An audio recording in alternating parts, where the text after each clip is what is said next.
Cette révélation que je m'apprête à libérer dans la maison est une arme nucléaire. Il n'y a pas d'autre façon de l'appeler. C'est une arme nucléaire dans l'esprit, parce que c'est ainsi que Dieu l'a appelé quand il me l'a révélé. Je vais donc vous la donner comme Dieu me l'a donnée. Êtes-vous prêts pour cela? Alors, ensemble, nous allons tout faire basculer. Cette année doit devenir votre meilleure année de tous les temps. Votre meilleure année de tous les temps. Alléluia. Amen. Très rapidement, je vais vous donner un petit témoignage parce que chaque révélation a une genèse, un commencement, une origine. Parfois, quand on comprend la genèse de la révélation, on arrive à apprécier où tout cela mène. Comprenez-vous ce que je dis? Vous savez, avant 2015, si vous m'aviez dit que je serais à la télévision américaine et que je serais connu dans le monde entier, au Nigeria, partout, comme un homme qui parle à la terre et que les choses arrivent, j'aurais pensé que vous étiez fou. Mais Dieu a une façon de nous faire entrer dans une révélation qui change tout pour nous. Et si c'est Dieu, il le change pour tout le monde. Je peux vous raconter miracle après miracle à travers le monde qui se sont produits lorsque les gens ont saisi la révélation de parler à la terre. C'est incroyable. La semaine dernière, j'étais au Nigeria. On m'a fait venir par avion au Nigeria parce qu'il couronnait un très grand homme d'affaires dans une compagnie pétrolière au Nigeria qui réalise 20 milliards.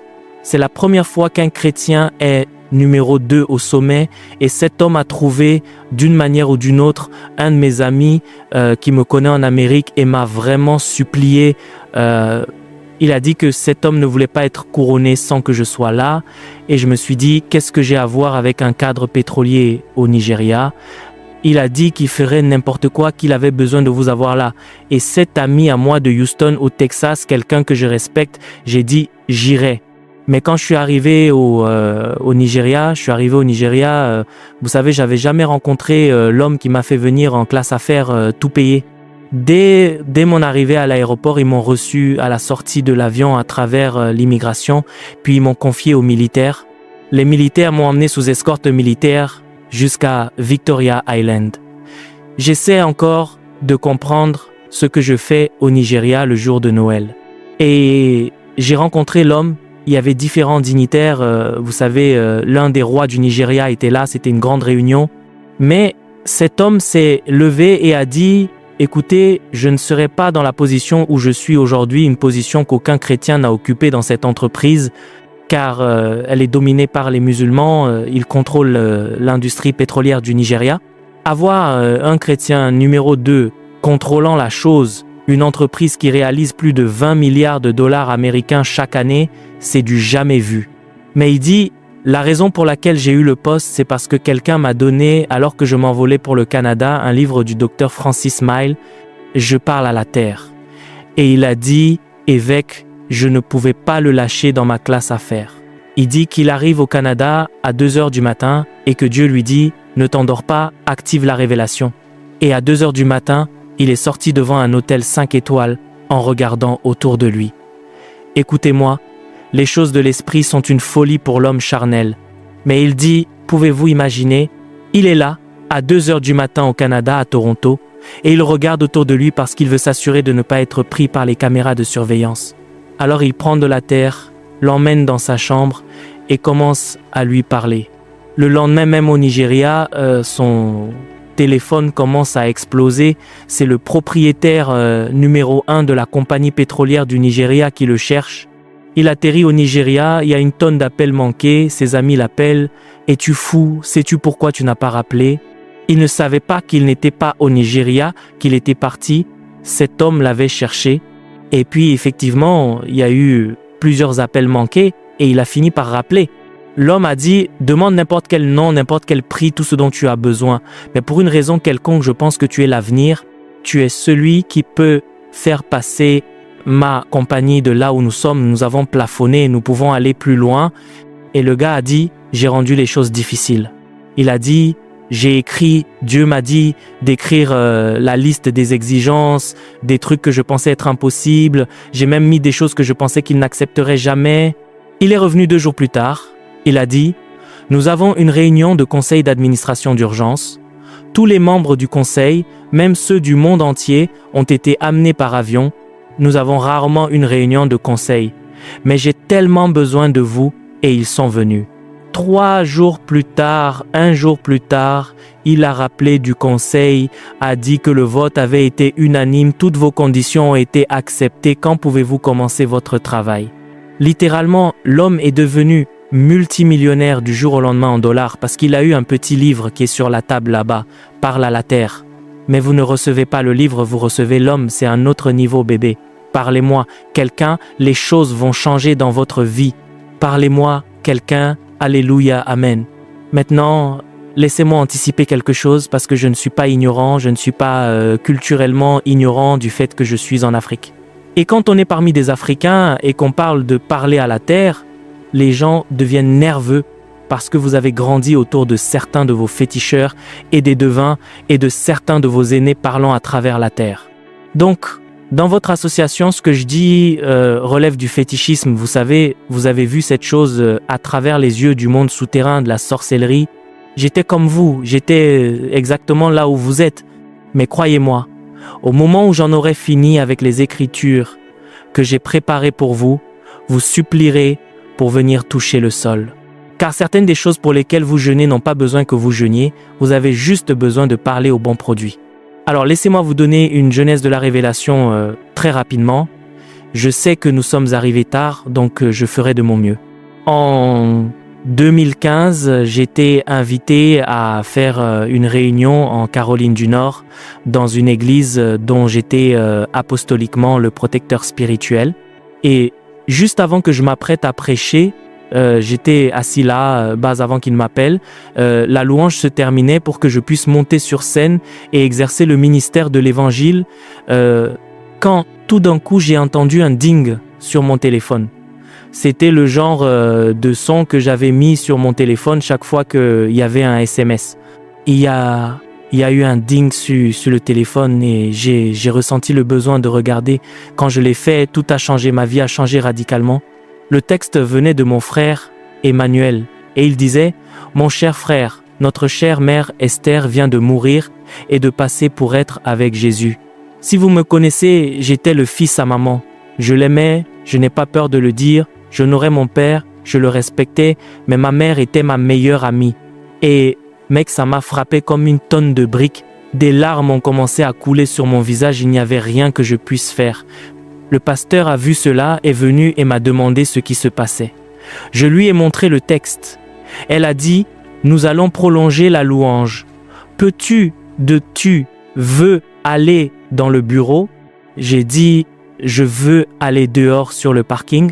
Laisse-moi gérer ça, je reviendrai. » Alors je suis allé dehors, je pleure, les larmes coulent, je ressens cette chose. Ma mère est partie et je suis le fils premier-né et je ne suis même pas là pour dire au revoir.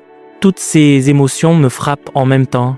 Et Dieu, dans sa miséricorde éternelle, combien savent que nous servons un Dieu miséricordieux? Dans sa miséricorde éternelle, Dieu a décidé à ce moment-là de me donner une expérience que je n'avais jamais eue auparavant. Et juste là, sous mes yeux, que je sois dans le corps ou hors du corps, je ne sais pas, c'était d'une clarté cristalline. Tout d'un coup, les cieux se sont ouverts et j'ai vu ma mère Esther entrer par les portes de perles. J'ai lu sur les portes de perles, mais je ne les avais jamais vues. Mon Dieu, elles étaient si belles, si majestueuses, si chères d'apparence. Et il y avait ma chère mère, rayonnante comme un ange, heureuse comme vous n'avez jamais vu un être humain être heureux. Ce que la Bible dit, une joie indicible et pleine de gloire, c'est ainsi que je peux la décrire. Et je l'ai regardée et c'est comme si Dieu essayait de me donner une conclusion. Elle a regardé en arrière avant d'être absorbée par la lumière et a souri. Et cela m'a frappé droit dans l'esprit et toute la tristesse m'a quitté en une seconde. Tout était parti. Et puis, la joie est venue dans mon cœur. J'ai commencé à rire. J'ai dit à ma mère, « Vas-y maman, tu l'as fait. » C'est ce que j'ai dit, « Vas-y maman, tu l'as fait. » Et immédiatement, je suis retourné dans le service et j'ai prêché. Puis je suis sorti du service, j'ai appelé mon père parce qu'il venait de perdre sa femme. J'ai dit, « Papa, je suis désolé, je prie pour toi. » Il était très brisé. J'ai dit, « Ne t'inquiète pas, je paierai pour tout ce qui concerne les funérailles de ma mère. et je suis en route. Et je me suis envolé pour la Zambie. Et en mai 2015, quand je suis arrivé, nous avons eu un magnifique retour à la maison pour ma mère. Et c'était beau de voir les nombreuses personnes qu'elle a touchées. Les souvenirs étaient incroyables. Nous l'avons enterrée un jeudi.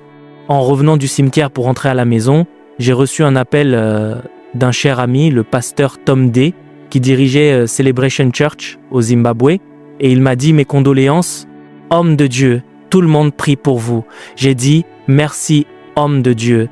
Et il m'a dit: si c'est pas trop demandé, sur ton chemin vers l'Amérique la semaine prochaine, peux-tu venir au Zimbabwe? Nous avons 5000 délégués à notre conférence d'action. Nous voulions que tu sois un orateur principal puisque tu es dans cette partie du monde. Est-ce que ça va? Est-ce que tu te sens prêt? J'ai dit: d'accord, je peux le faire. Le week-end est passé très vite. J'avais réservé mon départ le lundi pour le Zimbabwe. La conférence commençait le mercredi, je crois. J'étais donc prêt à partir. Lundi arrive, je suis prêt.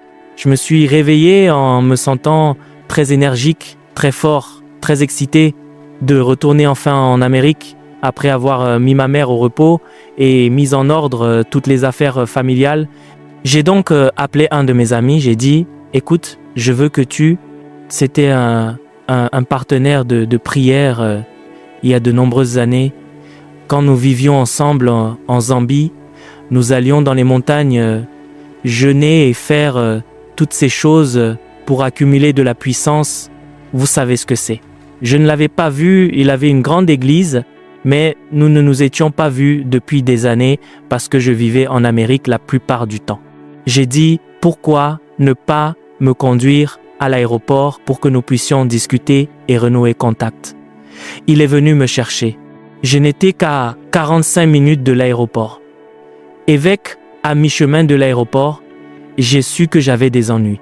J'ai su que quelque chose arrivait qui était très étrange pour moi, et voici ce qui a commencé à se passer pendant qu'il conduisait. Vous savez, si quelqu'un prenait une pelle, qu'il était dehors et qu'il creusait de la terre a une certaine sensation rugueuse. Quiconque travaille à la ferme ou dans les champs sait ce que je dis. Vous savez, il y a une façon dont elle colle. S'il y a du gravier, il y a une façon dont elle se sent. Et tout d'un coup, je suis dans la voiture, il conduit et je sens une charge de terre, bam, tomber sur mes pieds. Maintenant, je me dis: qu'est-ce que c'est que ça? L'Afrique est un endroit fou. Je me dis: qu'est-ce que c'est? Alors je fais ça, mais j'ai la sensation que mes pieds entiers sont couverts de terre. De la terre, comme si je mettais mes pieds à l'intérieur et que tout était couvert. Cette sensation, mais avec la peau exposée. Je fais ça et je pensais que ça allait s'enlever. Rien ne se passait. C'est une sensation étrange. Puis, alors qu'il conduit, ça recommence. Maintenant, c'est par ici. Je me dis: qu'est-ce que c'est? Finalement, je dis à mon ami: frère, nous devons prier. Je traverse une attaque très étrange que je n'ai jamais subie auparavant. Ça n'a aucun sens. La seule façon dont je peux la décrire, c'est que j'ai l'impression que quelqu'un essaye de m'enterrer vivant. C'est le sentiment que j'éprouve parce que quelqu'un verse de la terre sur moi. Pendant tout le trajet, j'essaye de faire ça, espérant pouvoir l'enlever. Ça bougeait pas. Il conduit, je commence à prier, plus de terre est montée jusqu'ici. Au moment où nous arrivons à l'aéroport, Dieu m'est témoin, évêque, la sensation d'être couvert de terre a atteint mes reins. Et je suis passé d'un état énergique à sortir littéralement de la voiture comme un homme de 95 ans en mauvaise santé. Je pouvais à peine soulever ma mallette. Je marchais comme ça. Mon ami a dit: mon frère, tu veux vraiment partir? J'ai dit: frère, je ne sais pas ce que c'est, mais je sais que c'est une attaque du diable.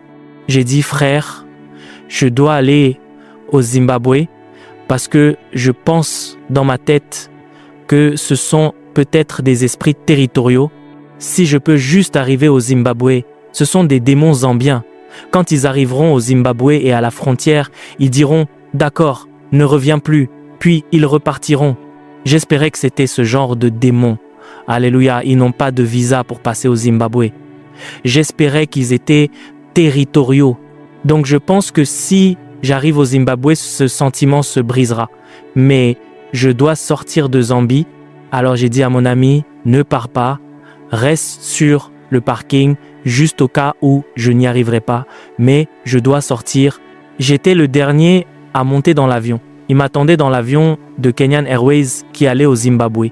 Et finalement, l'immigration a chargé la sécurité de m'escorter jusqu'à l'avion. Mais je marchais si lentement et je respirais si lourdement que l'agent de sécurité qui ne me connaît pas a dit « Monsieur, je ne vous connais pas, je ne sais pas quelles affaires vous avez au Zimbabwe, mais vous ressemblez à un homme qui ne devrait aller nulle part.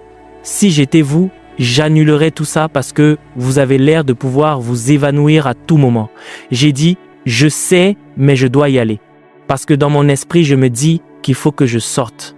Finalement, nous arrivons là où l'on voit l'avion et ils me font signe parce qu'ils voulaient fermer l'avion. Ce serait la première fois que la voix du Saint-Esprit me parlerait pendant toute cette épreuve. Ce serait le début. Le Saint-Esprit commence à me parler, mais pendant tout ce temps, je prie, je jeûne, je prie et j'essaie de repousser cela. Le Saint-Esprit était complètement silencieux. Mais maintenant, je regarde l'avion, il m'appelle et alors, j'ai entendu la voix du Saint-Esprit aussi clairement que vous pouvez l'entendre et il a dit « Francis, si tu montes dans cet avion, tu meurs. Car une puissance est venue sur ton corps qui doit être brisée avant que tu ne quittes jamais cette nation. » Et immédiatement, je me suis vu sur mon siège dans l'avion, mort. C'était aussi certain que cela. Je me suis tourné vers la sécurité, j'ai dit « S'il vous plaît, je ne vais pas y aller. » À ce moment-là, je dis « Je n'irai pas, je tombe. » Il me retient et puis il appelle les autres. Il dit « Appelez la sécurité. » Non, appelez une ambulance. Pour la première fois de ma vie, une ambulance arrive sur le tarmac de l'aéroport pour venir me chercher. Ils me sortent de là, ils me jettent dessus. Je suis entre cette terre et je ne sais où. Je suis partout, aussi faible que possible. Ils m'emmènent à la clinique de l'aéroport. À la clinique de l'aéroport, il y a une infirmière très expérimentée qui dirige tout. Quand elle a pris mes signes vitaux, mon taux de sucre dans le sang, les 2 chiffres étaient en dessous et au-dessus. Le chiffre du haut, les 2 chiffres avaient dépassé 200. Et elle a paniqué. Elle a dit « Oh mon Dieu !» Elle a dit « Vous devriez être mort. » Je n'ai jamais vu ces chiffres sans que quelqu'un soit dans le coma. Et j'ai su que j'avais des ennuis.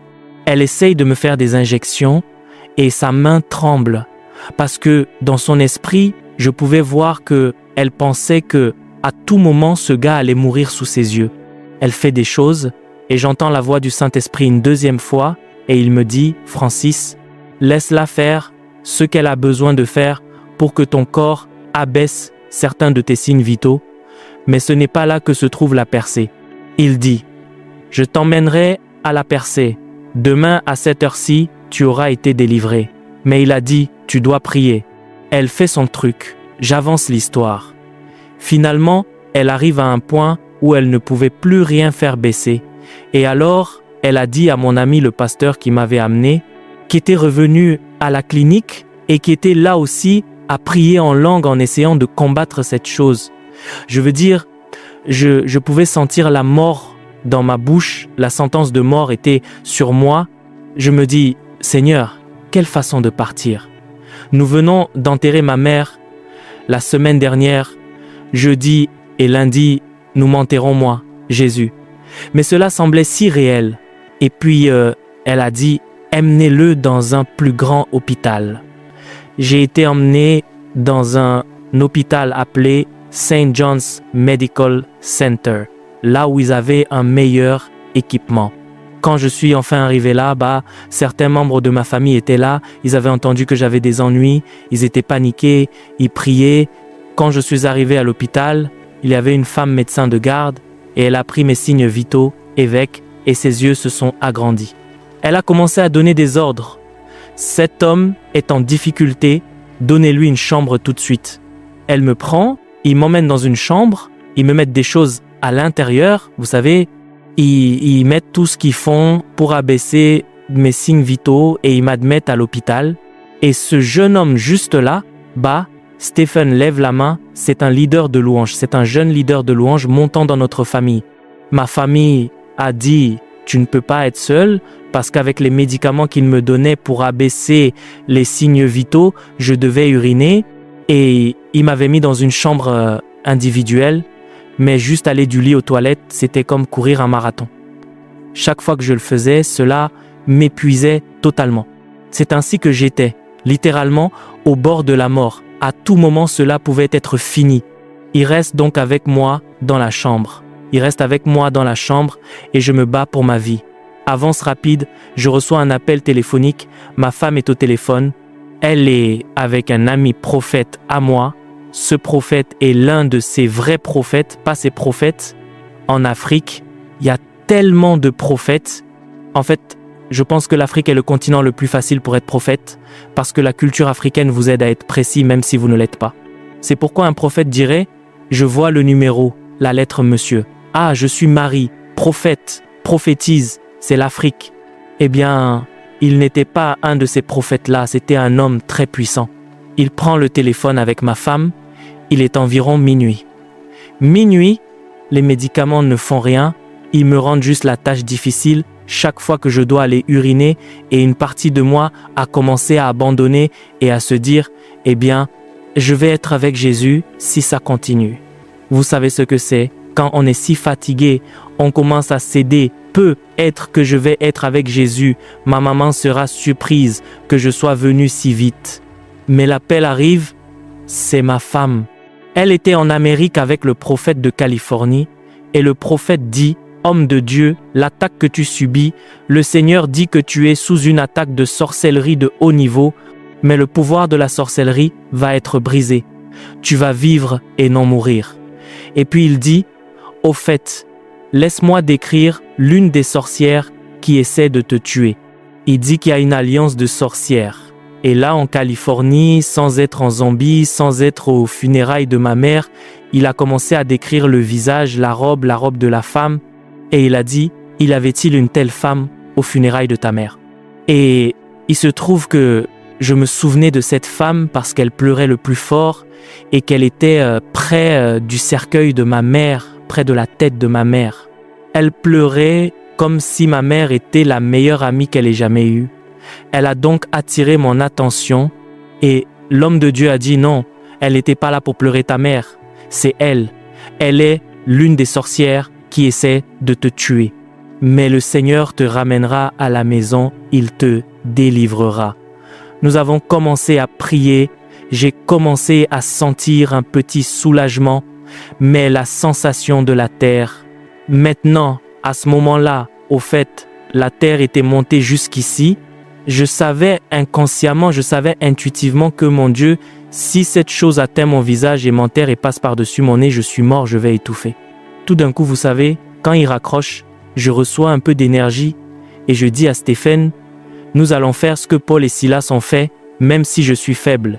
Nous allons chanter pour le Seigneur. Nous ne nous soucions pas de qui nous dérangeons dans l'hôpital. Et nous avons donc commencé à louer le Seigneur. C'est pour cela que j'aime l'adoration et la louange. Amen. Combien savent que votre louange est une arme? Vous devriez le savoir dans cette maison, avec ce que vous voyez. Amen. Tout d'un coup, très rapidement, nous commençons à adorer le Seigneur. Je pense que c'était peut-être après environ 1 heure de quelque chose comme ça.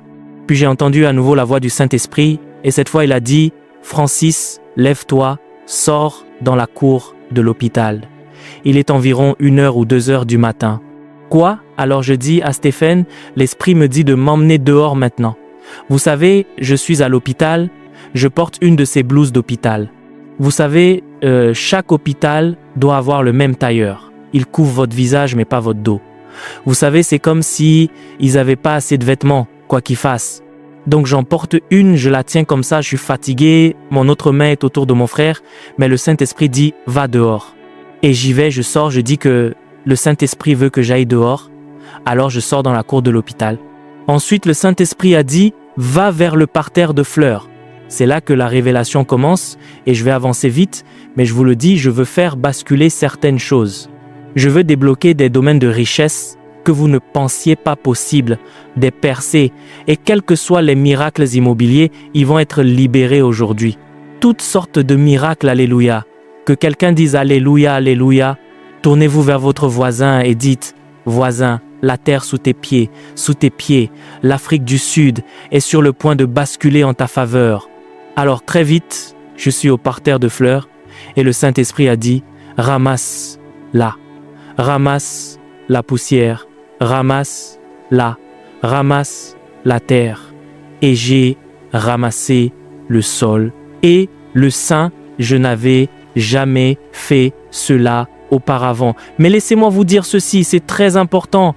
Je veux dire, à quelqu'un, j'enseigne toujours cela et dans la réunion des dirigeants, j'en parlerai, que l'un des atouts les plus importants que vous puissiez cultiver concernant la théologie est de cultiver l'écoute de la voix du Seigneur. Parce que la voix du Seigneur est sa propre technologie.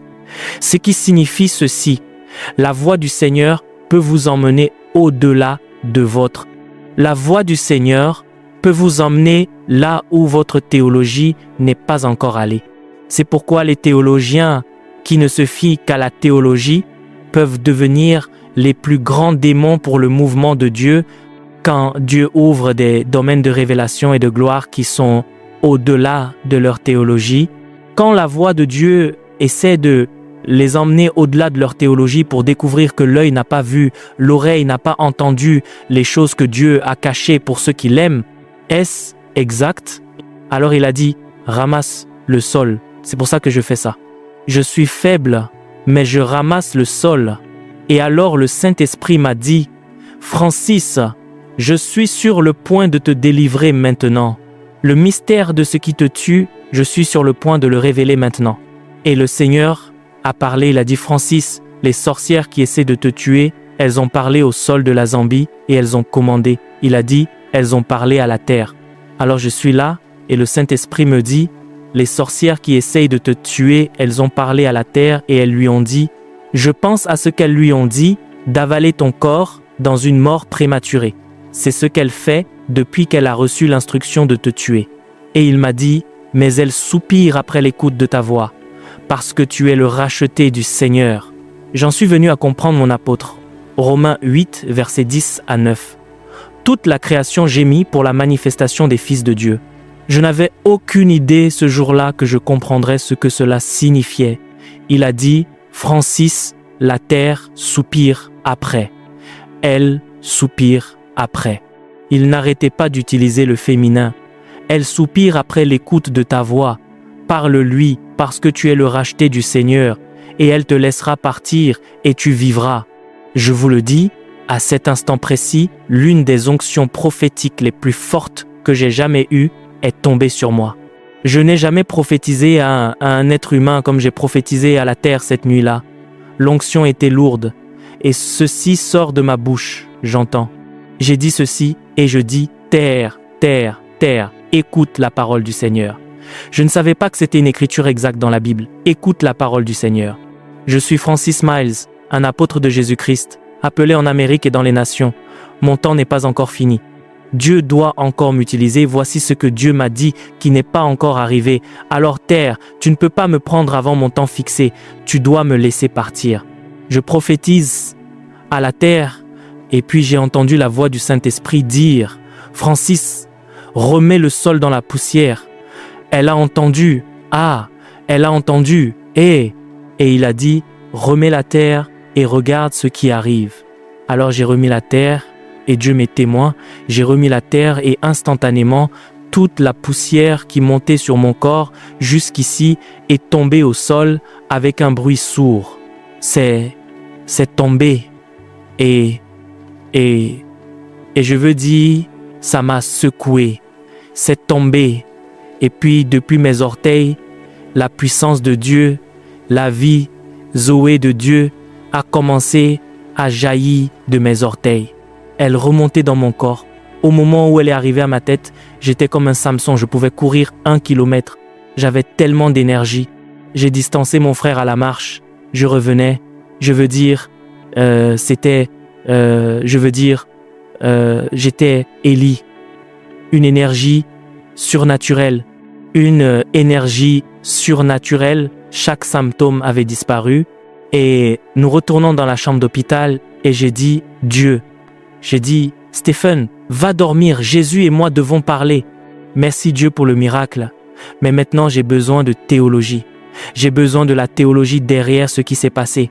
Parce que je sais que Dieu ne viole jamais la parole. Il m'a juste emmené vers une partie de la parole que je ne savais pas exister. J'ai donc besoin de la théologie. Parce que vous voyez, quand vous êtes Francis Miles et que les gens lisent vos livres, les chaînes de télévision, peu importe, vous êtes toujours à la télévision. Les gens font circuler vos livres. Ils ont pris l'avion pour Nashville une fois pour me donner une bague en diamant. Et j'ai dit, pourquoi faites-vous cela?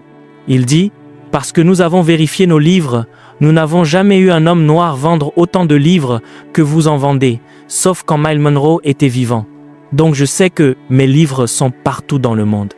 Alors j'ai dit, Seigneur, je ne peux pas me permettre d'exporter l'erreur. Je dois savoir maintenant. Alors évêque, je suis dans la chambre et maintenant je vais vous emmener à travers les Écritures. Je les ai données à l'équipe média tôt avant de venir ici. Nous allons aller vite à cause de notre temps.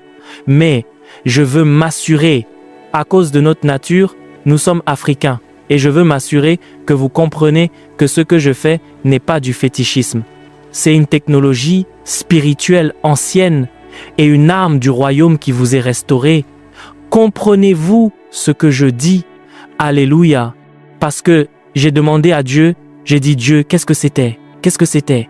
Et le Seigneur m'a dit, Francis, c'est une arme nucléaire dans l'esprit que j'ai mise à la disposition de l'Église, mais ils ne l'utilisent pas.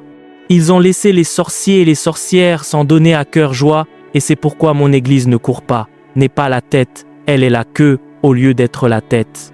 Parce que les gens qui contrôlent la terre, les voix qui contrôlent la terre, ne sont pas les voix du sacerdoce de la justice, parce que mon peuple a une naïveté chrétienne. Il ne parle pas à ceux qui soupirent après l'écoute. Alors pendant que vous dormez, j'aime Jésus juste devant votre porte. Un sangoma est là, il prend le sol et il fait ses trucs, il parle, ça ne m'affectera pas. Puis 2 jours plus tard, votre travail, vous êtes viré parce qu'elle a pris votre travail, parce qu'elle a parlé de là d'où vient votre travail. Votre travail ne vient pas du ciel, votre travail vient de la terre. Je vais vous montrer. Alors j'ai dit, Dieu, tu dois me donner la théologie. Alors qu'est-ce que c'était? C'était donc une arme nucléaire, mais je sais ce que tu demandes. Tu cherches la théologie derrière. J'ai dit oui. Et en une nuit, en 1 heure, Dieu m'a donné toute la théologie qui est devenue le livre qui est l'un des livres les plus vendus sur Amazon aujourd'hui dans le monde entier.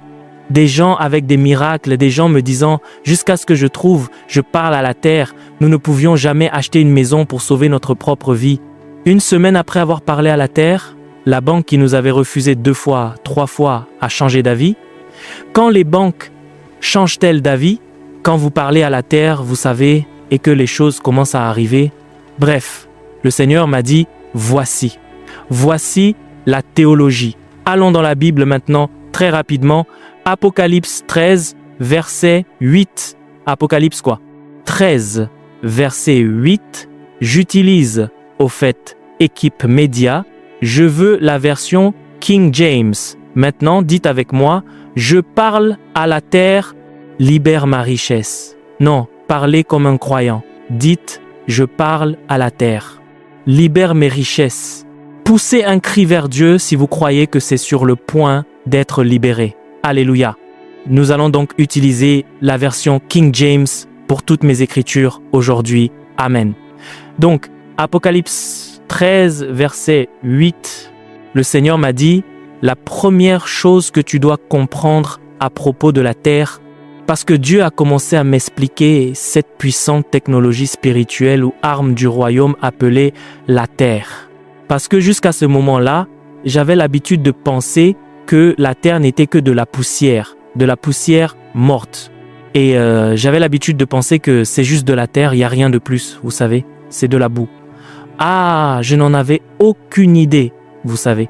Et le Seigneur m'a dit, Francis, l'une des plus grandes erreurs que tu commets avec toi et beaucoup de mes enfants quand il s'agit de traiter avec la création, c'est que vous arrivez à la création en pensant que la création est inanimée, comme si elle était morte. Il a dit, Francis, je veux que tu saches que je suis un Dieu de vie et que je n'ai rien créé de mort parce que la vie ne peut pas produire la mort. La vie ne peut pas produire la mort. Vous ne pouvez pas avoir un couple qui sont tous les deux noirs, produire un enfant blanc. La loi de la génétique dit, nous devons avoir une réunion de famille. Les anciens doivent parler d'où vient ce garçon. Parce que ce ne peut pas être normal. Car notre fils est aussi noir que Michael Jordan. Pourquoi ce fils ressemble-t-il à Donald Trump? Ce petit bébé ressemble à je ne sais quoi avec des yeux bleus. Non, c'est Il y a un troisième élément. Où est-il? Parce que la loi de la génétique refuse. Est-ce exact pour deux personnes noires de produire un bébé blanc? Est-ce exact? Alors comment la vie peut-elle produire la mort? Dieu est la vie. Donc tout ce qu'il crée est vivant. Tout ce qu'il crée est vivant. Il lui donne la vie. Maintenant, je vais vous dire comment il lui donne la vie. Dieu m'a dit, la terre, tu dois arrêter de penser que la terre est morte. Il a dit, Francis, la terre est l'une des premières créatures vivantes que j'ai créées avant même d'avoir fait Adam. Elle a été faite en premier. Cela signifie qu'elle est plus importante pour ta destinée parce qu'elle a été faite en premier. C'est ce qu'on appelle l'ordre de séquence. C'est pourquoi vous ne pouvez pas accomplir votre destinée. Je me fiche de combien Dieu vous aime. Si la terre ne vous aime pas, vous ne ferez jamais rien. Oui, Dieu peut vous aimer, mais si la terre est verrouillée, vous direz « Dieu m'aime, Dieu m'aime ». En courant après les taxis collectifs pendant que les autres conduisent, pendant que les autres s'élèvent. Pourquoi? Parce que pendant que Dieu vous aime au ciel, la terre ne vous aime pas. Elle est verrouillée, donc la terre. Dieu m'a dit, la terre est la première créature vivante que j'ai créée. Il a dit, il y a beaucoup de créatures vivantes, certaines que vous connaissez, certaines sont révélées dans la Bible, d'autres que vous ne rencontrerez que lorsque vous arriverez au ciel parce que vous n'en avez pas besoin. Mais quand vous arrivez au ciel, vous découvrez qu'il y a plus de mécanismes que j'ai créés. Mais ceux qui sont sur la terre et qui sont vivants sont les éléments qui sont vivants. Vous savez, ils ont été révélés dans l'écriture. Terre, feu. Parlez-moi quelqu'un. Terre, feu, vent, eau, aller. Tout cela ne sont pas seulement des éléments, ce sont des créatures vivantes. Maintenant, la terre est une créature vivante très puissante. Maintenant, tournez-vous vers cette Bible. Apocalypse 13, verset 8, très rapidement. Voici ce qu'elle dit. Et tous les habitants de la terre, où habitent-ils? Où habitent-ils? Et tous les habitants de la terre l'adoreront, ceux dont le nom n'a pas été écrit dès la fondation du monde dans le livre de vie de l'agneau immolé. Le Seigneur m'a dit, Francis, la raison pour laquelle la terre est vivante, c'est parce que quand Dieu a fondé la terre, elle a été fondée sur le sang de Jésus. La création de la terre a été posée sur la fondation du sang de l'agneau immolé. Vous ne pouvez pas immoler un agneau sans qu'il ne saigne. Donc la terre tire littéralement sa vie du sang de Jésus. C'est pourquoi Jésus a dit « Je suis la vie ». Au fait, Jésus n'a jamais dit à personne. Il dit « Je suis la vie ». Cela signifie qu'il n'y a personne d'autre.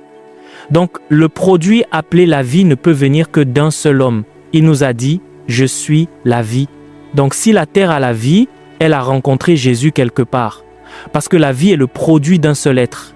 Il dit « Je suis la vie ».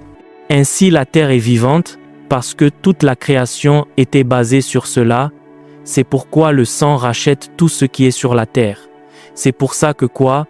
Le sang est une monnaie importante sur la terre à cause de la façon dont Dieu a posé les fondations de la terre. La terre est la vie.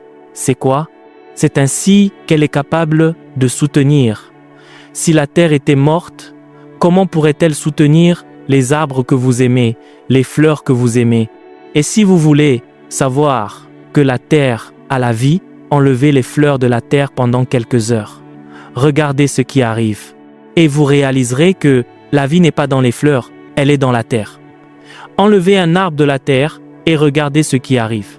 Vous réaliserez que l'arbre n'était pas vivant, la terre était vivante.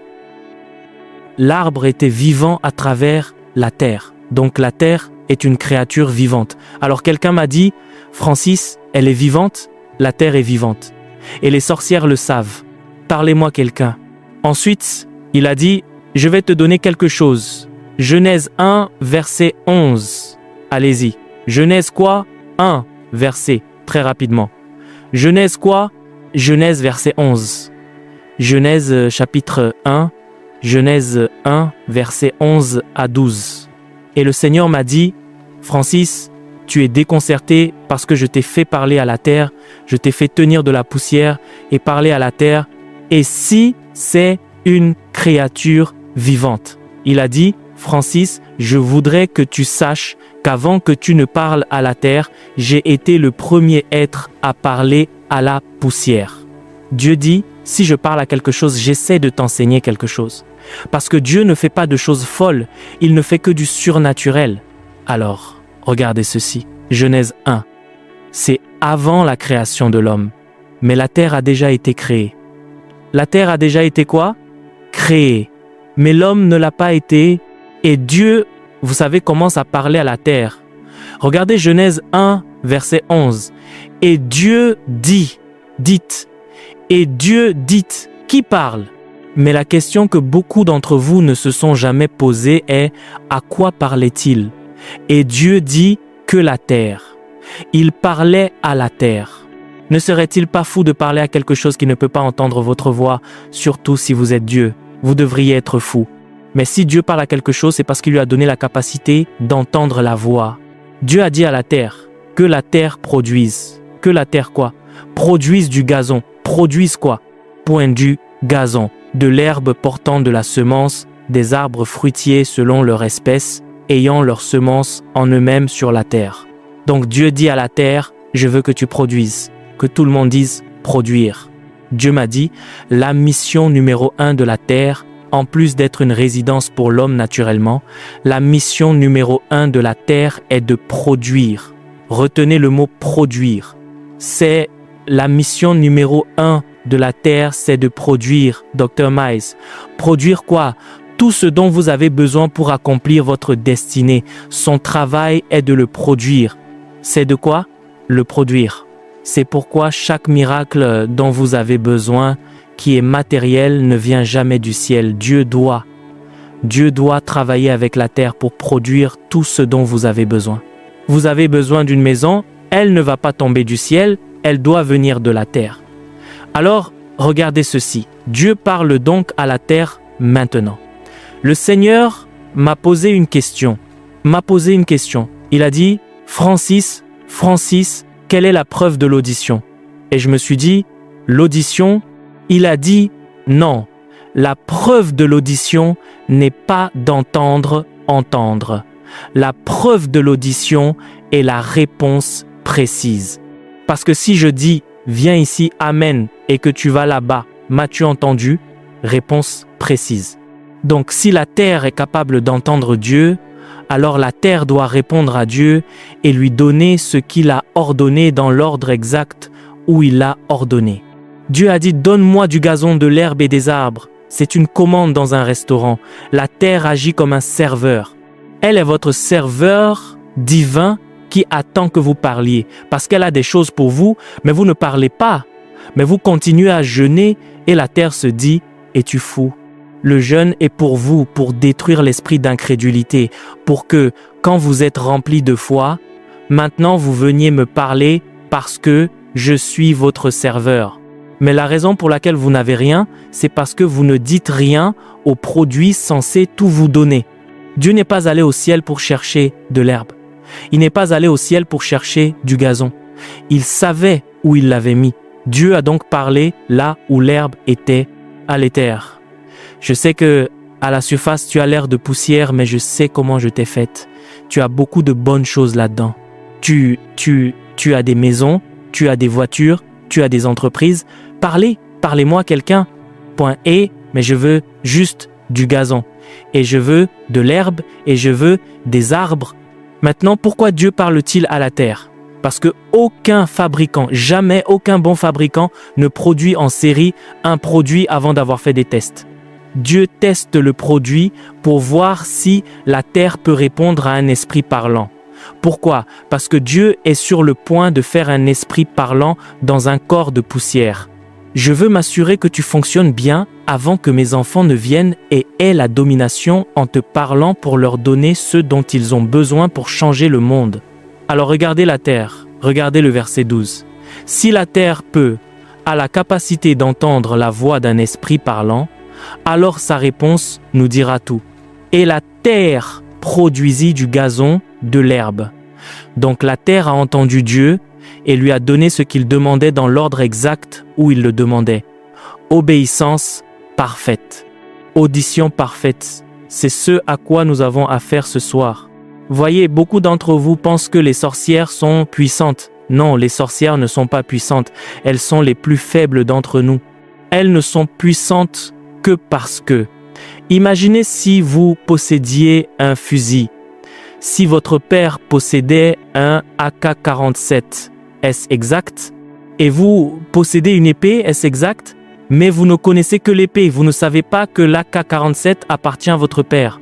Si vous rencontrez un nain avec un AK-47 et que vous foncez avec l'épée de votre père, qui va mourir? C'est vous qui allez mourir en criant vers le ciel « Ah !» Et puis, avant que vous ne le sachiez, Michael dirait « Eh bien, bienvenue à la maison. Oh, je suis mort. Oh oui, vous avez essayé d'apporter une épée dans une fusillade. Vous avez perdu. C'est pas que le nain était puissant, c'est l'arme qu'ils utilisent. Parlez-moi quelqu'un. Comprenez-vous ce que je dis? Alors regardez ceci. La terre apporte à Dieu quelque chose de très intéressant. Dieu m'a dit, Francis, je veux que tu saches quelque chose. As-tu vu ce que je viens de faire? J'ai parlé à quoi? Qu'est-ce que j'ai demandé? Me l'a-t-elle donné? Elle me l'a donné. Mais il y a quelque chose d'autre que tu dois remarquer à ce sujet. Qu'est-ce que c'est? Il dit, la terre est si puissante qu'elle est capable de te donner des produits qui ne lui ressemblent pas. Mais quand il meurt, il retourne à elle. Le gazon ne ressemble pas à de la poussière, mais le gazon est 100% poussière. Les arbres ne ressemblent pas à de la poussière, mais les arbres sont de la poussière sous une forme différente. D'accord? Votre corps est magnifique, vous avez mis votre mascara, vous avez l'air incroyable, vous avez de la belle poussière, les femmes dépensent beaucoup d'argent pour ça. Je vais changer, je vais à la conférence, je dois être belle bébé. Parlez-moi quelqu'un. Au moment où vous avez fini, votre Père Céleste vous regarde et dit « C'est de la bonne poussière, bébé. Amen. » C'est pourquoi quand vous mourrez, votre corps ne va pas au ciel. Il ne vient jamais du ciel, il vient de la poussière. Et pourtant, quand vous marchez, vous ne ressemblez pas à de la poussière.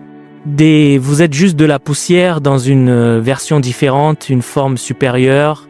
Dieu m'a dit, la terre est capable de produire des produits qui ne lui ressemblent pas, mais quand vous les ramenez à leur plus petit dénominateur commun, ils ne sont en fait rien d'autre que de la poussière. Une voiture ne ressemble pas à de la poussière, mais tout sur la voiture est de la poussière sous une forme différente. Vos vêtements ne ressemblent pas à de la poussière, mais avant qu'ils ne deviennent vos vêtements, c'était autrefois du coton. Le coton est une plante. Les plantes viennent de la poussière, donc vous portez même de la poussière sous une forme différente. Et Dieu m'a dit, peux-tu imaginer les possibilités? Quelles possibilités y a-t-il alors? À quoi pouvez-vous parler? Et que pouvez-vous libérer pour votre destinée? Êtes-vous avec moi jusqu'ici? Genèse 48, non, Genèse 4. J'ai presque fini, nous allons prier. Saisissez-vous cela? Genèse 4, verset 8. J'essaie de vous donner l'écriture pour que, quand nous le ferons, vous sachiez que je m'appuie sur la Bible. Il n'y a rien de fétichiste là-dedans. C'est le royaume. J'étais en Suisse avec l'apôtre Robert Kayanja, et j'ai donné un exemple que je pense devoir donner ici si vous connaissez Apple. Apple est une technologie incroyable Pourquoi j'aime Apple? C'est parce que tout produit Apple se synchronise l'un avec l'autre. Ce qui signifie que si vous avez un iPhone, l'iPhone peut trouver l'iPad, l'iPad peut trouver l'iPhone. Est-ce exact? Alors, imaginez que cet iPad soit cet iPad, mon iPad. Évêque, est-ce que cet iPad est mon iPad? Dites oui. D'accord? Et si, alors que j'étais imprudent ou que je dormais, un voleur venait et volait mon iPad? Est-ce exact? Et l'emmenait chez lui. Maintenant, je me réveille, mon iPad a disparu. Alors, je prends mon téléphone, je veux trouver mon iPad. Et puis, mon géolocalisateur dans mon iPad me montre mon iPad. Votre iPad est dans cette maison, vous savez? Et donc, je suis mon iPad pour trouver l'iPad. Et si celui qui a volé mon iPad est un Sangoma, est-ce que cela change le fait qu'il l'ait volé? Est-ce que cela change la propriété de l'iPad? Parce que oui, alors, et si mon géolocalisateur sur Apple m'amenait à la maison du Sangoma parce que c'est lui qui a volé mon iPad parce qu'il ne sait pas que Apple peut vous traquer comme ça, alors je viens frapper. Madame, j'ai besoin de mon iPad. Je peux le sentir. Une fois, quelqu'un m'a volé mes AirPods et il ne savait pas comment fonctionne Apple. Mes gens les ont suivis et ils ont quitté l'hôtel. L'employé de l'hôtel, ils ont dû les quitter. Et puis, mes gens sont allés chercher ces AirPods. Ils ont dit « Oh, nous cherchons ces AirPods. Oh, je ne sais rien à leur sujet. » Alors mon fils avait mon téléphone et il a fait chanter les AirPods dans leur poche. Oh, ils étaient surpris. D'accord. Ouais, utilisez votre iPad. Maintenant, et si, quand je récupère mon iPad, vous qui me connaissez comme un ami de l'évêque Zo, je suis venu à la grande conférence. Et si vous rentrez du travail et que vous savez que c'est la maison du Sangoma, et puis vous voyez le docteur Miles que vous respectez sortir de la maison du Sangoma avec un iPad, vous allez dire « Oh mon Dieu, n'était-il pas à notre conférence ?» Vous voulez dire que cet homme consulte des féticheurs parce que vous savez que la maison est la maison d'un Sangoma. Ce que vous ne savez pas, c'est l'histoire en arrière-plan. Je n'y suis allé que pour mon iPad. Parler à la terre vous a toujours appartenu jusqu'à ce qu'il vous le vole pendant que l'Église dormait. Maintenant, nous retournons dans le camp de l'ennemi et il a dit que nous récupérons ce qui appartient à notre Père parce que la terre est à nous, pas à vous. Amen. Regardez Genèse chapitre 4, verset 8. Cependant, Caïn adressa la parole à son frère Abel, mais comme ils étaient dans les champs, Caïn se jeta sur son frère Abel et le tua. Et l'Éternel dit à Caïn, « Où est ton frère Abel ?» Regardez ça maintenant. Où est ton frère? Et il répondit, « Je ne sais pas. Suis-je le gardien de mon frère? Regardez ce que Dieu est sur le point de révéler sur la terre. » Et il dit, « Qu'as-tu fait? La voix du sang de ton frère crie de la terre jusqu'à moi. » Voyez, la terre réagit au sang. Elle réagit au sang parce qu'elle a pris vie à cause du sang de Jésus. Elle réagit donc à tout sang versé sur elle qui n'est pas le sang de Jésus. Vous savez, la terre, il dit, la terre crie, elle crie. Il dit, la voix du sang crie de la terre jusqu'à moi. Mais maintenant, regardez le verset 11 maintenant. Maintenant, tu seras maudit de la terre. Tu seras quoi? Maudit de la terre. Dieu m'a dit, Francis, as-tu vu? Qu'est-ce que cela dit? Il y a des malédictions qui ne viennent pas de moi. Elles viennent de la terre. Et certains de mes enfants montent au ciel. Je les aime, mais ils ne prospéreront jamais parce qu'il y a une malédiction, pas de moi, mais de la terre sur leur vie, jusqu'à ce qu'ils trouvent un prêtre enseignant qui puisse la briser. C'est pourquoi je suis ici ce soir. Ce soir, quoi qu'il en soit, ce soir, cette nation est sur le point de se lever et de vous embrasser comme jamais auparavant. Vous serez genre, qu'est-ce qui s'est passé? J'ai cru en toute ma vie, je n'ai jamais vu ça. Parce que la terre a été libérée, tu seras maudit de la terre, laquelle a ouvert sa bouche. Quoi? Sa bouche. Dieu. Alors maintenant, vous voyez ces deux choses. Sa bouche. Dieu a donc appelé la terre par une terminologie féminine. Alors j'ai dit, Seigneur, pourquoi donnes-tu une terminologie féminine à la terre? Il dit, parce qu'elle est féminine dans sa conception. J'ai dit, qu'est-ce que tu veux dire? Il dit, parce que la terre est la première créature à qui j'ai donné une matrice avant d'en donner à la femme. C'est pourquoi la terre et la femme sont les mêmes et la Bible les désigne avec les mêmes mots. Et la femme était stérile et la terre était stérile. La femme était féconde et la terre... Pourquoi? Parce qu'elles ont une matrice. J'ai dit, quel est le but de la matrice? Il a dit, tout ce qui a une matrice, c'est quoi faire avec la semence. Si vous donnez une semence à une femme, elle vous donnera un bébé. Elle n'a pas besoin de votre aide. Donnez-lui juste la semence, elle vous donnera un bébé. Eh bien, vous avez connu la terre maintenant. Voici ce que nous savons. Nous savons tous que nous pouvons donner une semence à la terre des mangues. Nous laissons l'agriculture.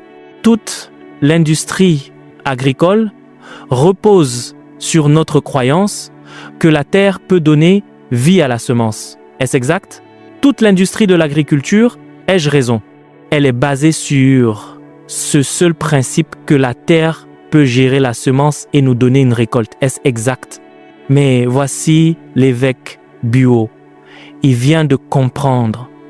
Ce qui m'a changé ce jour-là, c'est quand Dieu a dit ceci, « Francis, je veux te dire quelque chose. » Et puis, il m'a dit, « Francis, avant que la matrice de la terre ne goûte jamais à la semence naturelle, j'ai d'abord donné la semence de la parole. J'ai donné une parole. J'ai dit, je vois tout ce que Dieu a fait. » Avez-vous vu? Dieu a planté un jardin. Est-ce ce que dit la Bible? Et l'Éternel Dieu planta un jardin en Éden, du côté de l'Orient. Vous vous rappelez de cela? C'est dans votre Bible. Mais la question est, comment, en quoi le jardinage de Dieu diffère-t-il du vôtre? Dieu n'utilise jamais de « ou ». Il utilise la parole. Il a dit qu'il y ait des fleurs. Il rassemblait, qu'il y ait des arbres, Il a parlé à tout ce qu'il voulait que la terre produise. Il a appelé cela du jardinage. Cela me dit que si Adam n'était pas tombé dans le péché, il n'y aurait pas besoin d'aller dans votre... Vous diriez juste, ici nous plantons du blé. Blé vient et le blé se lève. C'est la chute. Bref, Francis, la terre peut gérer la semence de la parole aussi facilement qu'elle peut gérer la semence naturelle. Pour la terre, il n'y a pas de différence. C'est pourquoi elle peut produire ce que vous dites. Nous avons dit qu'il n'y a pas de mystère à la sorcellerie. C'est juste savoir comment la terre est conçue. C'est pourquoi nous pensons, oh mon Dieu, alors les sorcières peuvent dire, d'accord, vous savez quoi? Je vais dire que, à moins que vous ne viviez pas en Afrique du Sud, rien ne va se passer pour vous. Et elle parle à la terre et elle vous la jette au visage. Et effectivement, votre vie commence à s'effilocher. Pourquoi? Parce que la terre doit vous poursuivre jusqu'à ce que vous changiez cela avec une instruction différente. Si vous ne donnez pas une instruction différente, la terre doit obéir à la voix du dernier être humain qui lui a parlé. Et au fait, voici ce qui m'a sidéré. Psaume 115, verset 16. Allez-y. Psaume 115 et verset 16. Quand j'ai eu cette attaque, j'ai demandé au Seigneur, j'ai dit, Seigneur, j'ai un problème avec tout ce scénario. Comment des sorcières peuvent-elles presque tuer un homme de Dieu comme moi? J'ai vu des sorcières donner leur vie à la croisade et un hôpital entier a été fermé par une puissante Sangoma. Elle, comme elle avait essayé de faire guérir sa fille pendant des années, elle ne pouvait pas être guérie. Ils l'ont amenée. Alors, elle avait elle est venue avec sa fille à ma croisade, à ma mélodie, et la fille a eu un miracle devant elle et a été guérie immédiatement, radicalement guérie. Et la Sangoma est rentrée chez elle, elle était secouée. Elle a dit, partout où cet homme se trouve, s'il vous plaît, dites-lui de venir, il a assez de puissance pour m'aider à m'éloigner de ces choses. C'était dans mes... quand je suis allé et que j'ai l'hôpital entier. Je vous le dis, les gens étaient donc. La sorcellerie n'était pas quelque chose de nouveau pour moi, mais j'ai dit, pourquoi cette sorcellerie m'a-t-elle presque tué alors que j'ai été victorieux partout où cet esprit est venu contre moi? Et voici ce que Dieu m'a dit. Psaume 115 et verset 6. Et il a dit, parce que la Bible dit, les cieux sont les cieux de l'Éternel. Dites-le avec moi, les cieux sont les cieux de l'Éternel. Les cieux sont les cieux de l'Éternel. Mais il a donné la terre au Fils de l'homme. Dites-le avec moi. Les cieux sont les cieux de l'Éternel, mais il a donné la terre au Fils de l'homme. Et le Seigneur m'a parlé, Francis, où dans cette écriture est-il dit que la terre a été donnée à leurs enfants, aux croyants nés de nouveau? Où est-il dit que la terre a été donnée aux chrétiens? Il ne dit pas cela. La terre a été donnée au Fils de l'homme. Cela signifie que tout ce qu'il faut pour avoir la domination sur la terre, c'est d'être un fils de l'homme. Alors, les sorcières sont-elles des fils de l'homme? Oui, elles le sont. Donc Dieu m'a dit, en l'absence de ta voix, ce qu'elles ont dit à la terre demeure, et je ne peux même pas l'annuler parce que je violerai la loi de domination que je t'ai donnée. Je dois donc rester en retrait ou t'aider à obtenir une révélation selon laquelle tu es censé parler. Mais aujourd'hui, nous sommes sur le point d'annuler beaucoup d'instructions dans le sol de l'Afrique du Sud qui ont dit que vous ne vous lèveriez pas, qui ont dit que vous ne seriez pas riche, qui ont dit que vous ne seriez pas mariés. Nous sommes sur le point de tout annuler. Je vous le dis, il y aura certains d'entre vous. Laissez-moi vous dire quelque chose. La façon dont mon ministère fonctionne, même pendant que je suis ici avant dimanche, il y aura des témoignages. Oh oui, il y aura des témoignages même avant que je ne parte. Comprenez-vous ce que je dis? Alléluia. Puis-je avoir quelqu'un au clavier? J'arrive à la fin de ceci, parce que nous sommes sur le point de prier maintenant. Quelqu'un au clavier, commencez à jouer quelque chose d'instrumental. Êtes-vous avec moi, quelqu'un? Alors, la Bible, donc, nous, dans Genèse 4, Dieu dit, vous savez, la terre a ouvert sa bouche. Donc Dieu dit qu'elle est féminine et qu'elle a une bouche. Vous savez cela, Seigneur, pourquoi la terre? Pourquoi l'aurais-tu conçue avec une bouche? Il dit, parce que la bouche de la terre est pour deux choses, pour avaler et pour vomir. J'ai dit avaler? Il a dit oui. Il a dit quand la terre avale, elle avale les problèmes contre toi. J'ai dit où est-ce dans la Bible? Nombre 16. Allons-y, Nombre 16. Oh mon Dieu, je sens l'onction. Nombre 16. Chute celle-ci et une écriture de plus. Et puis, nous allons nous lever partout. Mec, on va prier. Dieu est sur le point de faire basculer cet endroit, évêque. Nombre 16, verset 25. Je vais juste lire tout le passage et ensuite faire un commentaire quand j'aurai tout lu pour que nous puissions passer au suivant et ensuite nous allons prier. Ceux qui regardent en ligne, j'espère que vous pouvez prendre une tasse de terre à l'extérieur de votre maison parce que quel que soit le pays d'où vous regardez Change Bible Church, tout est sur le point de basculer parce que cette technologie vous atteindra où que ce soit. Terre. S'il n'y a pas, avez-vous remarqué qu'il n'y a aucun pays construit sur l'eau? Chaque pays est construit sur la terre. C'est pourquoi les gens, je ne comprends pas, j'ai quitté l'Afrique du Sud. Je suis allé en Amérique en pensant que j'allais échapper aux sorcières de ma famille. Je suis toujours affecté parce qu'elles n'ont pas besoin de venir en Amérique pour parler aux Sud-Africains. Donc la terre est connectée. C'est un réseau. Donc tout ce qu'elles ont à faire, c'est de parler depuis l'Afrique du Sud. Elles n'ont pas besoin d'aller en Amérique. Mais alors vous trouvez, ouf, vous êtes en Amérique, vous êtes censé prospérer, mais tout s'écroule dans le pays le plus.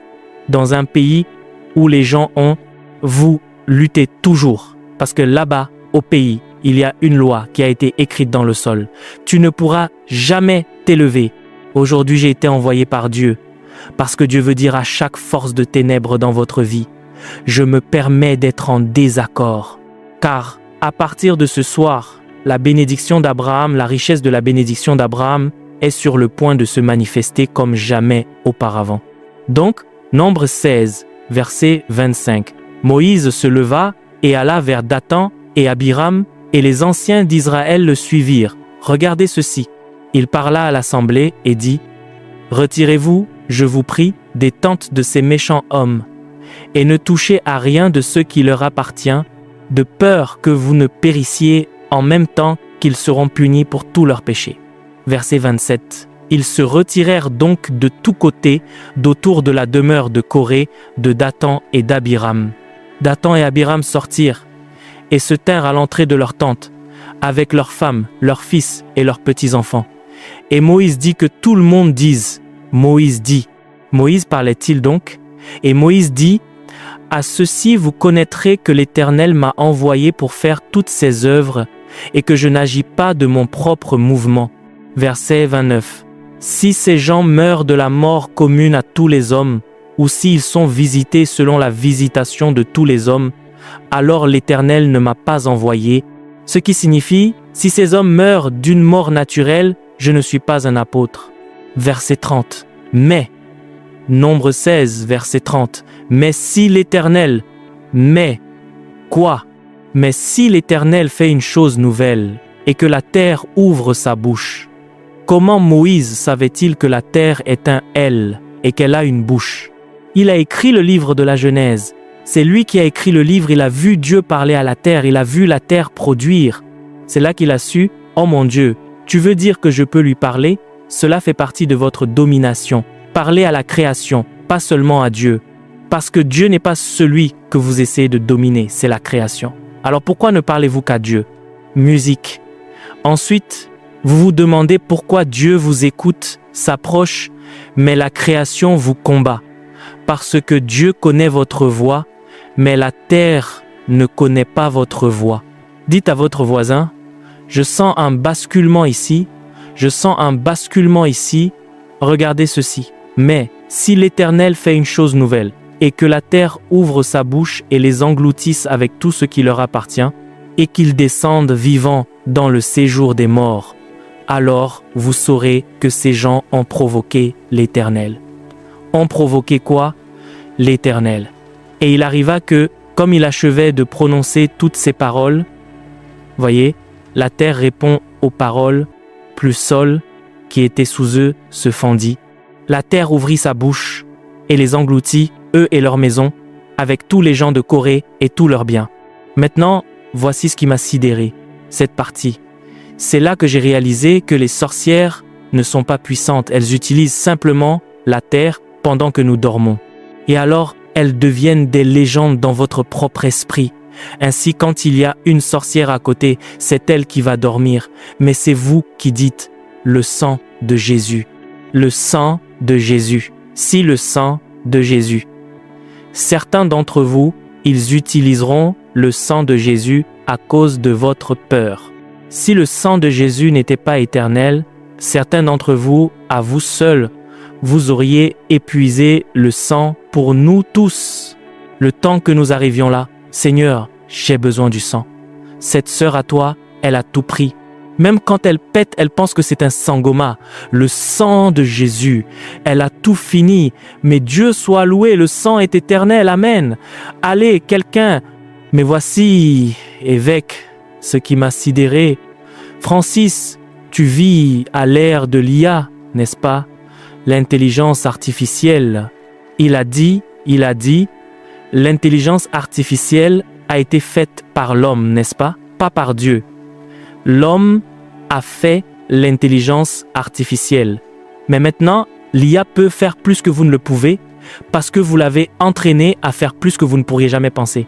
Regardez ceci, Dieu a dit, tu es dépassé par l'IA, mais ce que tu ne sais pas, c'est que je suis au-delà de l'IA. Je suis sur l'idée, l'intelligence divine.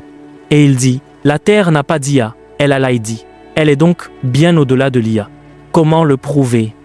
Moïse est tellement en colère contre ces 3 familles. Voici ce qu'il dit à la terre. Je te commande d'ouvrir ta bouche et de les engloutir. Ils étaient, au fait, 23 000 personnes, 23 000 maisons. C'est comme la moitié d'un. Pouvez-vous imaginer un quartier de 23 000 maisons? 23 000 maisons. Mais ces 23 000 maisons étaient dispersées parmi 1 million de personnes. Alors il dit à la terre, « Voici ce que je veux que tu fasses. Trouve quiconque possède l'ADN de ces 3 hommes. Quand tu les trouveras, engloutis-les. Et s'ils possèdent un chien, le chien doit mourir aussi. S'ils possèdent un chat, même le chat doit partir. S'ils ont même une vache dans le champ, trouve la vache et mange la vache. S'ils possèdent une voiture, je veux que la voiture soit ture. S'ils possèdent une maison, je ne veux plus aucun souvenir d'eux. Maintenant, écoutez, si cela vous était enseigné en tant qu'être humain, ce serait un travail difficile. La terre a ouvert la bouche, a englouti 23 000 personnes avec tout ce qu'elle possédait et n'a jamais englouti une seule personne innocente. Et je me suis dit, Seigneur, quelle créature est-ce là? Il dit, celle que les sorcières utilisent en se donnant l'air puissante. Et pendant ce temps, au ciel, Dieu dit, ô mes enfants, quand vont-ils s'arrêter de dormir? Les sorcières sont les personnes les plus faibles dans... Voyez, l'obscurité a une résonance plus basse. La justice a une résonance plus haute. Donc, vous permettez à des gens avec des résolutions plus basses une copie contrefaite. Avez-vous déjà le télécopieur? Avez-vous déjà reçu une lettre d'un télécopieur où la cartouche est presque vide? C'est vous ne savez même pas. On dirait l'évêque Bouot, mais ça pourrait être autre chose. Ça pourrait être quoi? Toutes les lignes partout, parce que quoi? La cartouche est vide. Donc, l'impression est d'une résolution inférieure. C'est cela la sorcellerie, une résonance inférieure qui ne survit que sur notre ignorance de la façon d'utiliser cela. Mais aujourd'hui, nous les rejoignons dans le combat. Nous reprenons ce qui appartient à notre Père. Nous reprenons ce qui crie pour que nous soyons révélés. Terre, je veux que tout le monde se lève. Nous sommes sur le point de « je veux vous donner une ». Pendant que vous êtes debout, je veux vous donner une dernière chose. Cela pourrait en épater certains. Apocalypse 12, versets 15 et 16. Pendant longtemps, alors que je grandissais dans la guerre spirituelle, dans la compréhension des choses de l'esprit, dans le ministère de délivrance, il n'y a pas d'esprit plus répandu dans l'église africaine et sur le continent africain qui tue les gens et combattent les gens que les esprits marins, ils terrorisent les gens. J'ai rencontré des chrétiens qui disent « Que dois-je faire? J'ai jeûné 40 jours, homme de Dieu. Que faut-il pour que ces choses partent ?» Et vous savez, quand vous rencontrez des gens sincères et qu'ils vous disent qu'ils ont jeûné 40 jours à l'eau, vous ne pouvez pas dire qu'ils ne sont pas sincères pour la délivrance. Mais rien n'a changé. Et puis un jour, le Seigneur il m'a dit, c'est parce qu'il y a un outil auquel j'ai donné le pouvoir de s'occuper des esprits marins, pas ton jeûne. Ton jeûne peut aider, il peut ralentir les choses, mais il y a une créature vivante sur terre qui est plus supérieure au royaume marin. Et si tu y présentes mes enfants, tu verras le combat contre le royaume marin se terminer d'un coup, et nous l'avons vu partout dans le monde. Et ce soir ne sera pas différent. Certains d'entre vous ont mené des combats incroyables. Ce soir, vous dormirez comme un bébé. Ce soir, je veux vous lire l'Écriture. L'Écriture qui a tout changé. La voici. Apocalypse 12, versets 15 et 16. Au fait, quand la révélation frappera votre esprit, je veux que vous poussiez un cri vers Dieu, parce qu'alors vous pourrez posséder la révélation. Puis-je la lire? Mais quand elle frappe votre esprit, que faites-vous? Vous poussez un cri vers Dieu pour pouvoir la posséder. Et de sa bouche, le serpent lança de l'eau. Cela signifie que c'est une guerre utilisant l'eau comme un fleuve derrière la femme. Qui est la femme? Le corps du Christ pend afin de l'entraîner par le fleuve. Ah, merci Jésus! Mais la terre! Et la terre secourut la femme, et la terre ouvrit sa bouche et engloutit le fleuve d'eau du royaume marin pour aider la femme à avoir une percée. Ce soir, le royaume marin est sur le point d'être neutralisé. Tout ce qui retenait votre prospérité dans le royaume marin meurt aujourd'hui. Il est temps pour vous de devenir millionnaire. Il est temps pour vous, parlez-moi quelqu'un, de faire ce que vous n'avez jamais fait auparavant, au nom de Jésus. Allez, priez en langue maintenant, pendant quelques secondes. Priez en langue avant que nous ne commencions à parler à la terre.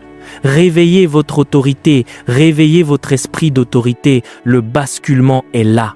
Père, que ce soir soit la nuit des miracles immobiliers, que ce soir soit la nuit des miracles dans les affaires, que ce soir soit la nuit pour les mariages, que ce soir soit la nuit où le royaume marin abandonne et laisse le peuple de Dieu libre, que ce soir soit la nuit où la sorcellerie s'enfuit pour toujours, que ce soir soit la nuit, que ce soir soit la nuit, que ce soir soit la nuit où l'Afrique du Sud se lèvera et bénira nos enfants au nom de Jésus. Que ce soir soit la nuit où ce peuple mangera les meilleures productions du pays, mangera les meilleures productions du pays. Que ce soir soit la nuit, que ce soir soit la nuit où chaque porte qui a été fermée s'ouvrira à nouveau. Que ce soir soit la nuit, que ce soir soit la nuit où votre vie a basculé, où votre vie a basculé. Cela s'appelle Change Bible Church. Quelque chose est sur le point de changer. Quelqu'un est sur le point de changer. Change Bible Church pour Musique Dieu. Maintenant, écoutez, nous pouvons ouvrir les seaux. Les gars, ouvrons le seau, apportons-leur, ouvrez le seau, musique. Pourquoi le peuple? Maintenant, écoutez. En commençant par le devant, là où sont les dirigeants, ensuite, tout le monde pourra commencer à venir. Pendant qu'ils dirigent, pendant qu'ils adorent, nous n'allons pas perdre l'atmosphère, marchez vers l'autel, venez prendre juste un petit peu de terre dans vos mains, retournez là d'où vous venez. Asseyez-vous debout. Non, restez juste debout. Ensuite, ensemble, je vais vous conduire dans la prière pour faire basculer la terre dans votre vie. Donc, pendant qu'il chante, je vais laisser l'évêque passer en premier. Quiconque d'autre, les dirigeants peuvent passer en premier, mais tous les autres peuvent venir après. Vous n'avez pas besoin d'un lot, vous avez juste besoin d'un point de contact. Juste un petit peu comme ça, c'est assez. Venez juste le chercher dans le, et puis retournez. Ne vous asseyez pas, retournez juste à votre place et restez debout. Ensuite, je vais vous conduire dans une prière et je vais écrire en tant que prophète. Je vais écrire. Tout comme les sorcières peuvent écrire des lois de lutte et des lois de trouble contre vous, les prophètes peuvent écrire des lois de prospérité dans la terre. Je vais écrire de nouvelles lois pour vous dans ce sol sud-africain. Saisissez-vous ce que je dis. Au moment où j'aurai fini ce soir, vous serez ensorcelables. D'accord. Allez. Jérémie 22, versets 29 à 30. Alors que nous nous préparons à parler, je l'ai gardé pour la fin parce que j'en fais une partie de la prière. Pourquoi luttez-vous?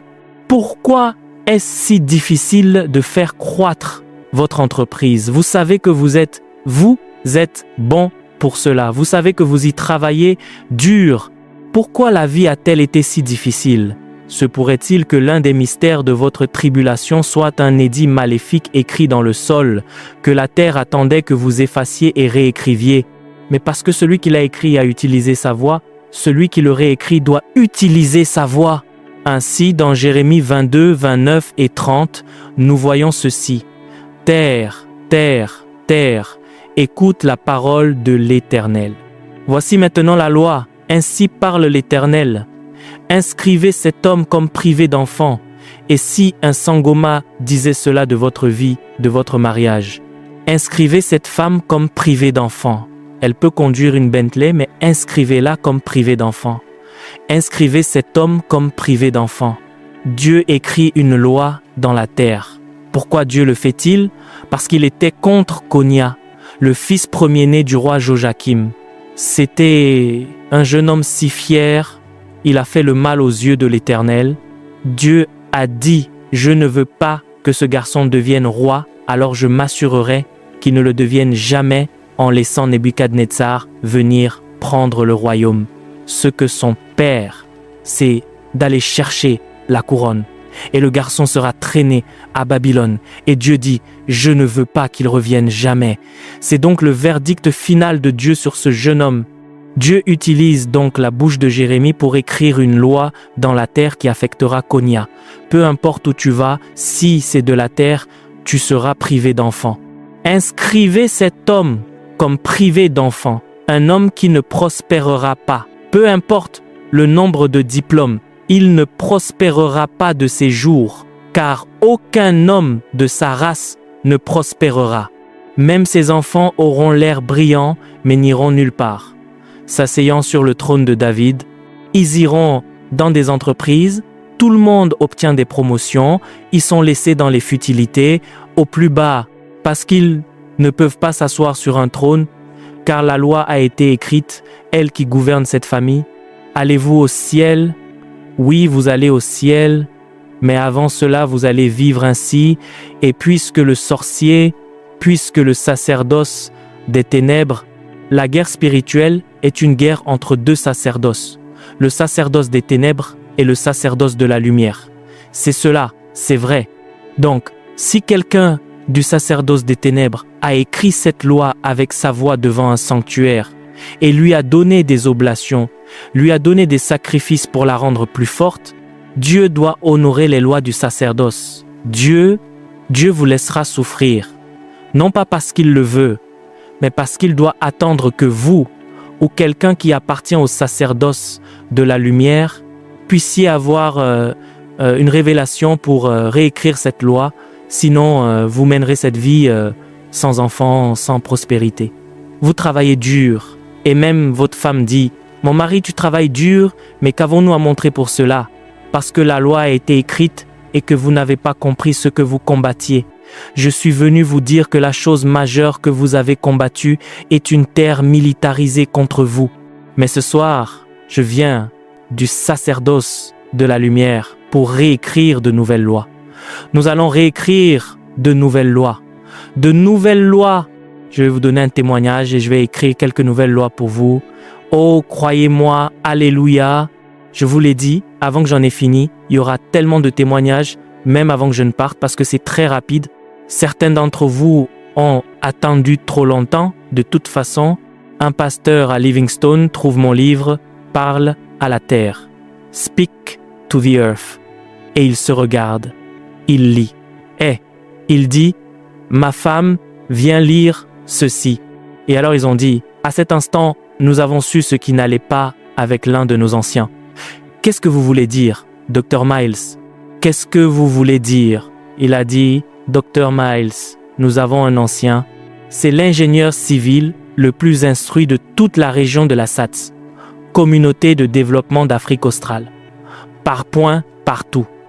Le diplôme, il a dit, cet homme a été ancien dans mon église, mais Dr. Miles, vous avez crié parce que pendant les 7 dernières années, cet homme n'a pas gardé un emploi pendant plus de 2 mois.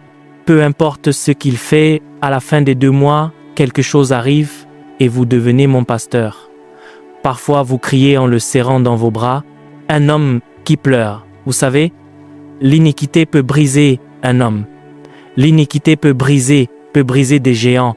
Il dit, qu'ai-je fait? Je paie la dîme, je donne. C'est pas la dîme, bébé. Tout ce genre de trucs, qu'est-ce qui se passe? Il a dit, alors je lisais votre livre. J'ai dit, ma femme, se pourrait-il que notre ancien combatte la terre? Alors ils l'ont appelé. Ils ont dit, nous ne savons pas d'où vient ton problème, mais ton problème est très unique. 7 ans de lutte de cette façon, je n'ai jamais rien vu de tel. Essayons ce que nous n'avons jamais essayé.